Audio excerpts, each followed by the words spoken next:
ஒவ்வொரு நடிகனுக்கும் ஒரு இக்கட்டான ஒரு சூழ்நிலை ஏற்படும் கெரியர்ல.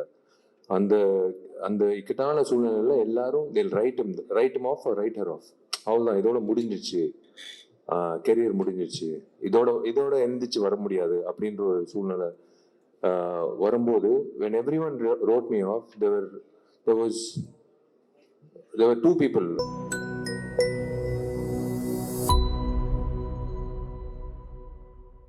14 months நான் வீட்டில் உட்காந்தேன் நடிக்க முடியாமல். ஏன்னா சில பேர்னால அதை நான் சொல்ல விருப்பப்படல. அது ஓகே, அது ஒரு ஃபேஸ். பட் எனக்கு Choudary sir, RB Choudary sir வந்து கூப்பிட்டு, முக்கியமாக இந்த தருணத்தில் நான் சொல்ல வேண்டிய ஒரு விஷயம், நான் ரொம்ப ரொம்ப கடமைப்பட்டிருக்கேன். நான் ஏன் எல்லாரும் உழைக்கிறேன், 24 மணி நேரம் நான் எப்போ தூங்குறேன், எப்போ எந்திரிச்சு இப்போ வேலை செய்ய அப்படின்லாம் சொன்னாங்க. உண்மையிலே ஒரு வருடம் வந்து என்னோட பர்சனல் லைஃப் ரொம்ப ரொம்ப பாதிச்சு இருந்தாலும் இந்த படம் நல்லா வெற்றிகரமா வரணுன்றதுக்காக என் கூட இருந்து என் கஷ்டங்கள்ல என்னை ஊக்கப்படுத்தி என்னை வந்து இந்த நாள், இந்த நேரம், இந்த நொடி உங்க முன்னாடி இவ்வளோ பாசிட்டிவா நிப்பாட்டினதுக்கு காரணமா இருந்தா என்ன வருங்கால மனைவி, என்னோட துணைவி சாய் தன்ஷிகாவுக்கு வந்து நான் ரொம்ப ரொம்ப கடமைப்பட்டிருக்கேன். நன்றி சொல்லணும். பிகாஸ் வேற யாராவது தான் பிச்சுக்கிட்டு ஓடிட்டு இருப்பாங்க நேரம். எனக்கு RB Choudary second most important thing, I should thank RB Choudary sir. அந்த நேரத்தில் எனக்கு வந்து என் மேலே கொடுத்த கான்ஃபிடன்ஸ். இதெல்லாம் தாண்டி ஒரு நபருங்க, ஒரே ஒரு நபர், திருப்பூர் சுப்பிரமணியம் அண்ணன். அந்த திருப்பூர் சுப்பிரமணியம் அண்ணன் கொடுத்த அந்த ஒரு ஊக்கம், அந்த ஒரு நம்பிக்கை, அது வீண் போகக்கூடாதுன்றதுனால்தான் நான் என்னோட உழைப்பு அதிகரிச்சு இந்த படம் நன்றாக கொண்டு வரணும். தமிழ்லையும் சரி, தெலுங்குலையும் சரி, இந்த படம் இப்போ August 14th திரைக்கு வரப்போகுது. ஒவ்வொரு நாளும் உழைக்கும் போது நான் நினைச்சுக்கிட்டு இருக்கிற ஒரே விஷயம், அவர் என் மேல வச்சிருந்த அந்த நம்பிக்கை வீண் போகக்கூடாது. அவருக்கு நான் வந்து நன்றின்னு சொல்றதை விட அவருக்கு கடமைப்பட்டிருக்கேன். ஒருத்தர் எழுப்பி விட்டுறாங்க பாருங்களேன், அந்த நேரத்துல யாருமே இல்லாத சமயத்துல எழுப்பி விட்டு, போடா போய் வேலை செய், உன்னால முடியும் அப்படின்னு சொல்லி எனக்கு கொடுத்த ஊக்கம்தான் இந்த மகுடம் திரைப்படத்துக்கோட சக்சஸ்க்கு முக்கியமான காரணம். எங்களோட உழைப்பு முன்பின் அதுக்கப்புறம் தான், அதுக்கு பிஃபோர் வந்து கொடுத்த ஊக்கம், கொடுத்த அந்த பிளாட்ஃபார்ம் திருப்பூர் சுப்பிரமணியனுக்கு நான் நன்றி தெரிவிச்சுக்கிறேன். And most importantly I should thank all my artist and my technicians. எனக்கு this is the most challenging film நான் சொல்லுவேன். பிகாஸ் ஸ்க்ரீன், அதாவது கேமராக்கு முன்னாடி கேமராக்கு பின்னாடி அப்படின்ற ஒரு சந்தர்ப்பத்தில் வந்து சில நேரத்தில் I became a split personality வச்சு. இது ஏன்னா போய் நடிக்கணும், நான் நடிக்கும்போது எல்லா ஆர்டிஸ்ட்க்கும் நான் சொல்லிடுவேன், நான் ஸ்டார்ட் கேமரா ஆக்ஷன் சொல்லி ஒரு செகண்ட்க்கு அப்புறம் நீங்கள் நடிங்கன்னு சொல்லுவேன். ஏன்னா எனக்கு அந்த எடிட் பாயிண்ட், நான் திடீர்னு நடிச்சா அது அந்த வசனம் பேசினா அது கஷ்டம்னு சொல்லும் போது பேசி முடிச்ச உடனே அதுதான் அந்த கஷ்டமான விஷயம். அவங்க பேசி நடிச்சு முடிச்சதுக்கு அப்புறம் மறுபடியும் நான் போய் அந்த காட்சியை பார்த்து வந்து நடிக்கிறது தான். அந்த நேரத்தில் எனக்கு என்னன்னா, எல்லாருமே நான் சொன்னதை வந்து, இவன் எதுக்கு நம்மளுக்கு நடிப்பு சொல்லித்தரான், இவன் எதுக்கு எனக்கு வரிகளுக்கு வந்து ஒரு ஒரு ஒரு ஒரு விஷயம் சொல்றாப்புல, இவன் எதுக்கு இசையமைப்புல வந்து எனக்கு ஒரு விஷயம் இவன் எதுக்கு வந்து நான் நடன பயிற்சி, முக்கியமா திலீப்புக்கு வந்து எதுக்கு நம்மளுக்கு எதுக்கு ஸ்டண்ட் பத்தி இவன் சொல்றான் அப்படின்னு சத்தியமா சொல்றாங்க. இந்த ஈகோ இல்லாத இந்த கூட்டம்னாலதான், இந்த ஈகோ இல்லாத இந்த டெக்னீஷியன்ஸ், இந்த ஆக்டர்ஸ் ஆக்ட்ரஸஸ், இந்த டீம் எனக்கு கிடைச்சதுனாலதான் மகுடம் வந்து இவ்வளவு சிறப்பா வந்திருக்கு. ஏன்னா சத்தியமா வந்து எந்த நேரத்திலையும் வந்து என்னால வந்து நான் நினைச்சது சாதிச்சிருக்க முடியாது. I can start with everyone, right from Dushara, next my very very close friend Anjali for the last so many 15 years. And ஏன்னா ஆர்டிஸ்ட் கிட்ட வேலை வாங்குறது நான் கத்துக்கிட்டது பாலானா கிட்ட. கேமரா எப்போ ஆன் ஆகும் அவங்களுக்கே தெரியாம நான் மதம் சாருக்கெல்லாம் நான் வந்து கேமரா ஆன் பண்ணி விட்டு, சார் அப்படியே பாருங்க சார், அப்படியே பாருங்க சார், கட் மூவிங் ஆன், அதான் ஜான் விஜய் சொன்ன மாதிரி, எடுக்கலையே சார், இல்லை சார் எடுத்தாச்சு சார், உங்கள் கண்ணு தான் சார் முக்கியம் அப்படின்ட்டு அவர் சொல்லிகிட்டே இருப்பார். அவருக்கு ஒரு சின்ன ஒரு கன்ஃபியூஷன் இருக்கும். But when I show him the footage, he understood. எனக்கு அதே மாதிரி தான் மற்ற நடிகர்கள். ஐ டோன்ட் நோ லைக் எனக்கு அந்த இப்போ மாயா ஆகட்டும், லைக் எவ்ரி ஒன், அந்த தம்பி அஸ்வின் ஆகட்டும், like I have to go down to their அவங்க இடத்துக்கு வந்து உன் ஜூஸும் வேணாம் உன் காரும் வேணாம் அப்படின்னு சொல்லும்போது நான் அது சொல்லும் போது அவங்க உள்வாங்கி பண்ணுறது ஐ ஹாவ் இட் இஸ் எனக்கு பிடிச்ச ஒரு கிராஃப்ட் இதுங்க. 35 வருஷத்தோட கனவு. இந்த இடத்துல வந்து நான் உண்மையிலேயே வந்து எங்கள் அப்பாவுக்கு நான் நன்றி சொல்லணும். எப்படி நீங்கள்லாம் எப்படி காத்துட்டு இருந்தீங்களோ, கிட்டத்தட்ட ஒரு 4.5 மணி நேரம் வந்து அவர் நின்றுட்டு இருந்தார். நான் அர்ஜுன் சார் கிட்ட உதவி இயக்குனராக வேலை செய்யறதுக்கு நான் கேட்கும் போது அவர் ஷூட்டிங்ல இருந்தார். பட் 4.5 மணி நேரம் நின்னாரு. வேணாப்பா, தெரிஞ்ச அர்ஜுன் அங்கிள் தான், எனக்கு எத்தனையோ வருஷம் பழக்கம். பட் இருந்தாலும் இல்லைடா, நீ அசிஸ்டன்ட் டைரக்டர் சேர போற, ஸ்கூல்ல உனக்கு இப்போ எப்படி அட்மிஷன் நின்னோ அதே மாதிரி உனக்கு நான் நின்று நான் உனக்கு வேலை வாய்ப்பு கேட்க போறேன் அப்படின்னு சொல்லி நின்று எனக்கு ஊக்கப்படுத்தி என் கனவை நினைவாக்கின எங்கள் அப்பாவுக்கு நான் வந்து நன்றி தெரிவிச்சே ஆகணும். அது வந்து நான் கடமைப்பட்டிருக்கேன் எங்கள் அப்பாவுக்கு. ஏன்னா ஒவ்வொருத்தருக்கும் ஒரு கனவு இருக்கும். ஆனால் சினிமான்னு சொல்லும்போது நிறைய பேர் பெற்றோர்கள் வந்து இல்லை மீடியா சினிமாலாம் வந்து முக்கியமாக பெண்களுக்கும் அந்த விஷயம் இருக்கும். இல்லை மீடியாவில் வந்து தப்பு, அதுக்குள்ள போகக்கூடாது அப்படின்னு சொல்லுவாங்க. ஆனால் எங்கள் அப்பா வந்து எங்கள் அம்மா வந்து முக்கியமாக சண்டைக்கோழி காரணம் வந்து எங்கள் அம்மா தாங்க. எங்கள் அப்பா வந்து இல்லை இவ்வளோ காசுலாம் செலவு பண்ண முடியாது. எங்கள் அம்மா சொன்னாங்க, நீ காசு செலவு பண்ணுறியா இல்லை நான் காசு செலவு பண்ண. நான் லிங்குசாமியோட கதை கேட்டேன். இந்த படம் தான் என் பையனை வந்து பெரிய ஆக்ஷன் ஹீரோ ஆகணும்னு எங்கள் அம்மா தான் சொன்னது.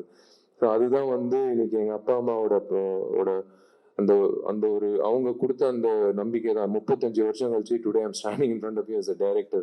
Of course cost direction okay, but அஃபிஷியலாக விஷால் என்ற 45வது புதுமுக இயக்குனர் 99வது படம் ஆர்பி சௌத்ரி சார் சூப்பர் ஃபிலிம்ஸ்ல நிற்கிறது பெரிய விஷயம்.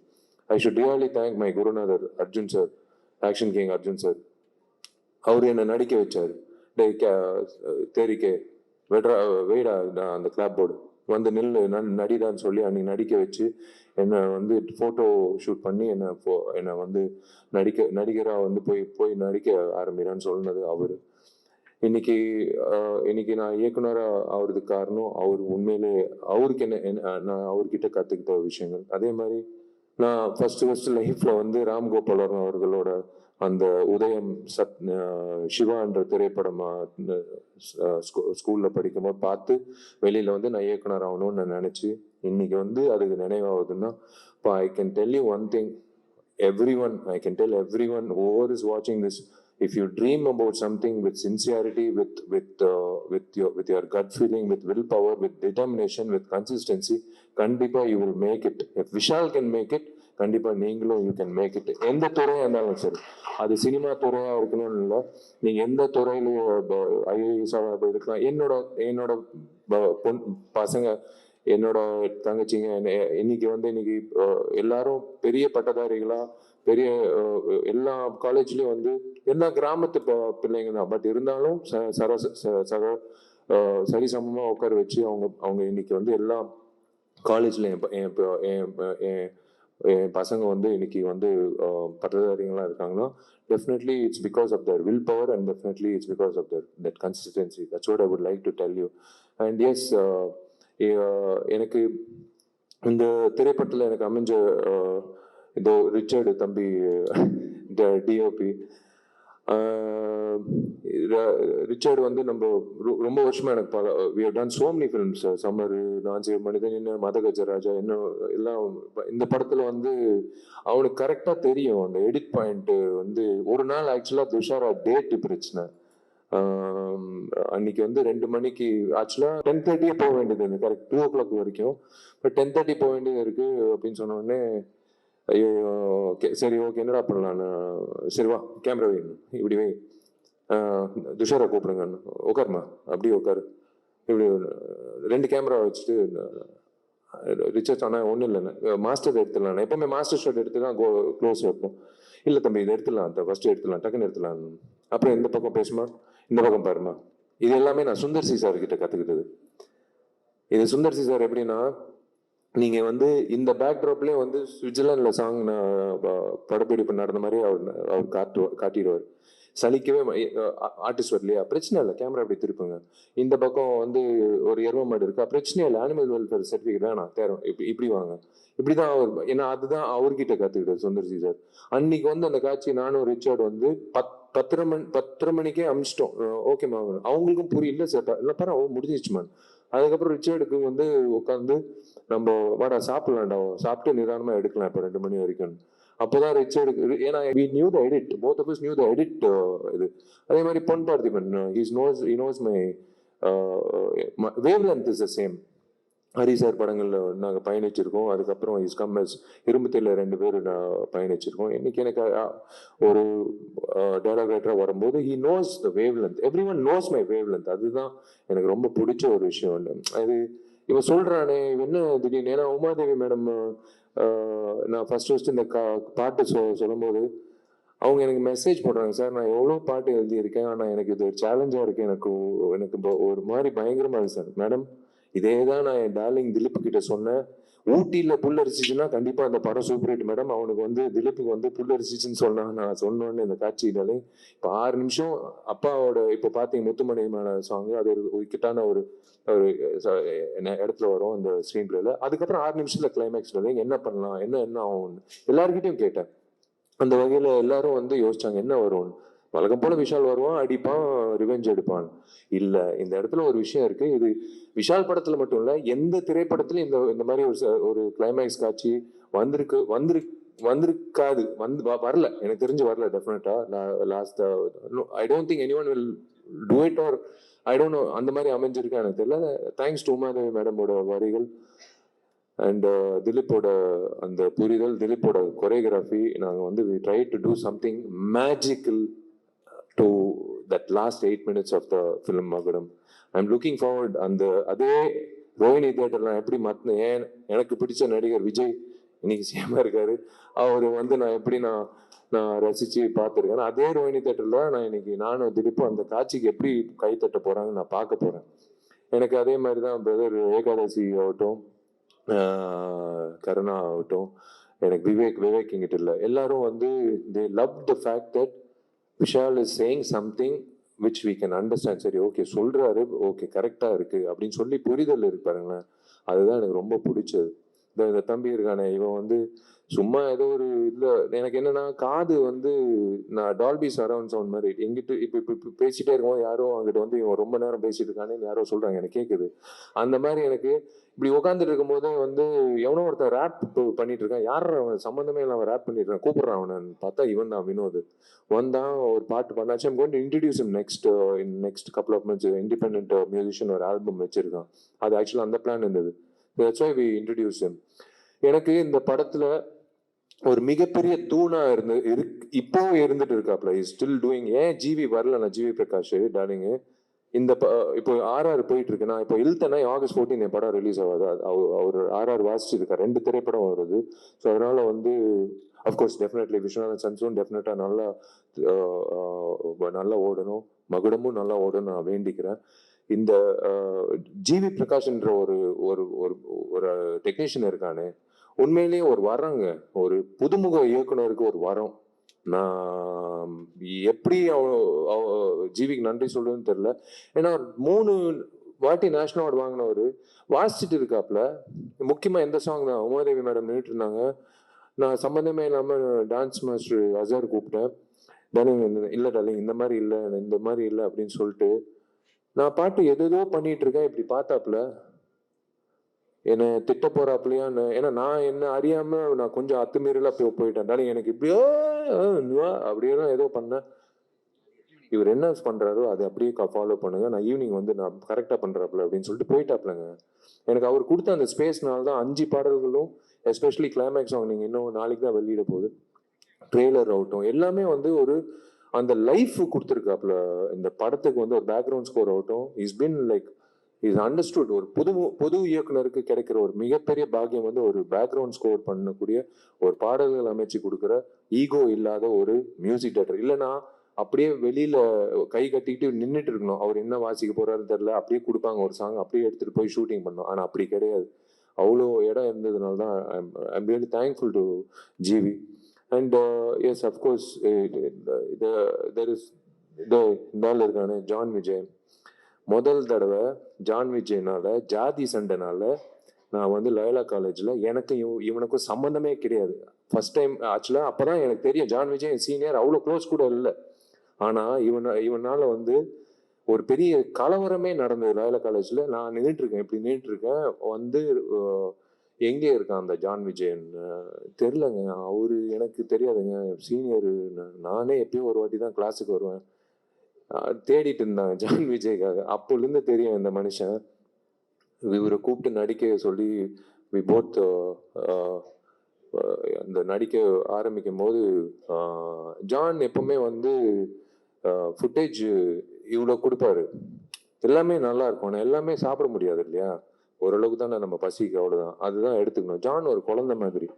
இப்போ கூட எனக்கு பாருங்களேன் அந்த பிளாக் அண்ட் பிளாக்ல அது எதுவும், ஏன்னா நாங்கெல்லாம் நானும் உதயாலாம் வந்து ஒரு நாள் எங்களுக்கெல்லாம் அந்த அந்த டைம்ல கிளப்புக்குள்ள வந்து கேர்ள் ஃப்ரெண்ட் இருந்தாலும் கிளப்புக்குள்ள என்ட்ரி. அப்போ நாங்கெல்லாம் வந்து ஐ திங்க் ஸ்கூல் தானே ஜான், அப்போ நாங்கெல்லாம் நின்றுட்டு இருக்கிறோம் கிளப்ல என்ட்ரியில. ஒரு தலைவர் நம்பல் ஒரு லுங்கி, ஒரு சட்டை, ஒரு கூலிங் கிளாஸ், அப்போ ரேபானு, அது வேற, அது நான் சொல்லக்கூடாது, அது டிஸ்க்ளைமர் கார்டு வச்சுக்கிட்டு அவர் பாட்டு உள்ள பவுன்ஸ் தள்ளுறேன் யாரு நம்ம எக்ஸ் டெபுட்டி சிஎம் எல்லாம் நின்றுட்டு இருக்கோம், நாங்கெல்லாம் நின்றுட்டு இருக்கோம். இவர் வந்து யாருமே இல்லைங்க, பொண்ணு நோ கேர்ள் ஃப்ரெண்ட், அவர் பாட்டு உள்ள போறாருங்க கிளப்புக்குள்ள. எங்களுக்கு வேந்து யாரா வேண்டாலும் இப்படி ஒரு ஆட்டிடியூட், இப்போ வரைக்கும் அதே ஆட்டிடியூட் வச்சிருக்காப்புல. அதுதான் நான் பயன்படுத்தினேன் இந்த படத்துல, இந்த படத்துல வந்து பயன்படுத்தியிருக்கேன். இன்னொன்று முக்கியமா எனக்கு இளையராஜா சாருக்கு நான் மிக்க நன்றி சொன்னேன். நான் மிகப்பெரிய ரசிகன், அவரை நான் பயன்படுத்திக்கிட்டு இந்த படத்துல வந்து நான் ஒரு ஒரு விஷயம் பண்ணியிருக்கேன். ஸோ மீடியாவுக்கு I don't take much time of you. Thank you so much for being here, all forms of media. Thank you, they all family to me. I have never treated them as media. Thank you so much. Trailer வந்திருக்கு, in another next அடுத்த வெள்ளிக்கிழமை you're going to watch it on silver screen, and then I have nothing to talk beyond that. I will wait for you all to tell me how the film is as me as a director, and then I will speak to you how why வேற, அதாவது நான் பார்க்காத அவங்க சொன்னாங்க, சகோதரி சொன்னாங்க, she said the best revenge is to smile. இப்போ கூட இப்போ இது முடிஞ்சோடனே கூட இருக்கு, தடைகள் இருக்கு, இப்போ கூட நான் வந்து அந்த சிரிப்பு தான், அந்த ஸ்மைல் தான். Best revenge is to smile. டென்ஷனே ஆகக்கூடாது, ஸ்மைல், அவ்வளோதான். நீ உன் பாதை, நீ வெற்றி நோக்கி போகிற இடையில வர தடைகள் எல்லாம் அப்படி தட்டி தூசி தட்டி போயிட்டே இருக்கணும். அது எனக்கு பழக்கம் ஆயிடுச்சு. அது பொது வாழ்க்கையில இருக்கலாம், இப்போ என்னோட பர்சனல் வாழ்க்கையில இருக்கலாம், என்னோட ப்ரொஃபஷனல் வாழ்க்கையா இருக்கலாம். எஸ், நான் இந்த படம் 14ஆம் தேதிக்கு அப்புறம் நிறைய விஷயங்கள் உங்ககிட்ட நான் சொல்ல வேண்டிய கட்டாயம், என்னோட கடமையும் இருக்கு.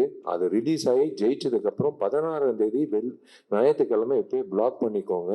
வெற்றி விழால வந்து உங்களை நான் கண்டிப்பா நான் ஆணவத்துல நான் சொல்லலைங்க, கண்டிப்பா உங்களோட நம்பிக்கை எனக்கு தெரியும். நான் உங்க மத்தியில நான் உட்காந்து படம் பார்த்துருக்கேன், நிறைய ஹீரோஸோட படங்கள் நான் தான் சொல்றேன். அதனால அந்த உள்வாங்கியெல்லாம் நான் பயன்படுத்தியிருக்கேன். அன்னைக்கு நான் சொல்வேன் நிறைய விஷயங்கள். இன்னைக்கு I'll will close this and let's wrap it up as a positive attitude. I'm hoping to see you all the same. இதே மாதிரி உங்க அபிமான திரையரங்கில் நீங்க இந்த மாதிரி உட்காந்து என்னோட திரைப்படத்தை பார்த்துட்டு எனக்கு நீங்க சொன்னீங்கன்னா அதை விட எனக்கு மிக சிறந்த ஒரு சந்தோஷம் எதுவுமே இல்லை. I'm looking forward to it. God bless you. Thank you. Love you.